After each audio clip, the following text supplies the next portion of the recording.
CEO ने एक सड़क किनारे ठेले से हरे प्याज का पराठा लिया और जैसे ही पहला निवाला लिया वह हैरान रह गया। स्वाद ठीक वैसा ही था जैसा उसकी माँ बचपन में बनाया करती थी। उसका पसंदीदा खाना माँ के हाथ का हरे प्याज वाला पराठा था। लेकिन जब वह 5 साल का था और माँ के खाना पूरा करने का इंतजार कर रहा था, तभी उसे कुछ गुंडों ने अगवा कर लिया। उस दिन के बाद से उसकी माँ हर रात रोते रोते सो जाती थी। यहाँ तक कि दर्द से उसकी आंखों की रोशनी भी चली गई। उसके पिता ने उसे खोजने में अपनी सारी पूंजी लगा दी और टेंशन से उनके बाल आधे सफेद हो गए। एक दिन जब पिता अब भी बेटे की तलाश कर रहे थे, उन्होंने गलती से एक पार्क की गई महंगी कार को खरोंच दिया। वह तुरंत माफी मांगने गए, लेकिन सीईओ ने मान लिया कि वह नुकसान की भरपाई नहीं कर सकते। उसने गाड़ी का डिक्की खोला और एक कांटेदार डंडा निकालकर उनकी ओर डराते हुए बढ़ा। पिता डर से पीछे हट गए, लेकिन सीईओ ने केवल कार के पिछले हिस्से को थपथपाया और फिर चल पड़ा। कुछ तो उसे रोक रहा था और वह पास ही के एक पुराने फूड स्टॉल पर रुक गया। वही जगह जहाँ उसकी माँ उसे अगवा होने से पहले खाना बेचा करती थी। उसने वही हरे प्याज वाला पराठा ऑर्डर किया, लेकिन जैसे ही वह खाने वाला था, कुछ लोकल गुंडे वहाँ आ धमके। यह इलाका बहुत पहले से तोड़े जाने की लिस्ट में था, लेकिन एक अंधी बूढ़ी महिला ने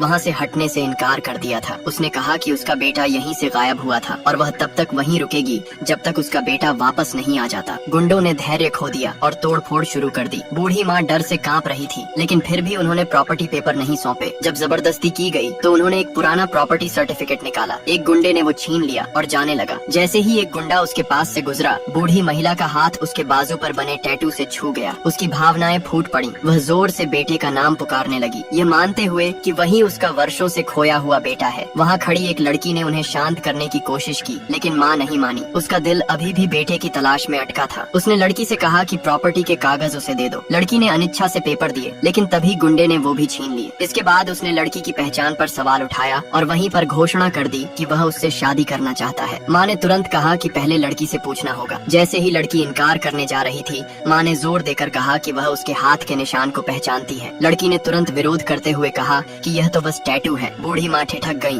और गुंडे से जवाब मांगने लगी। जब उसे लगा कि उसकी सच्चाई सामने आ गई है, तो उसने माँ को धक्का दिया और लड़की को जबरन खींचने लगा, लेकिन तभी सीईओ आगे बढ़ा।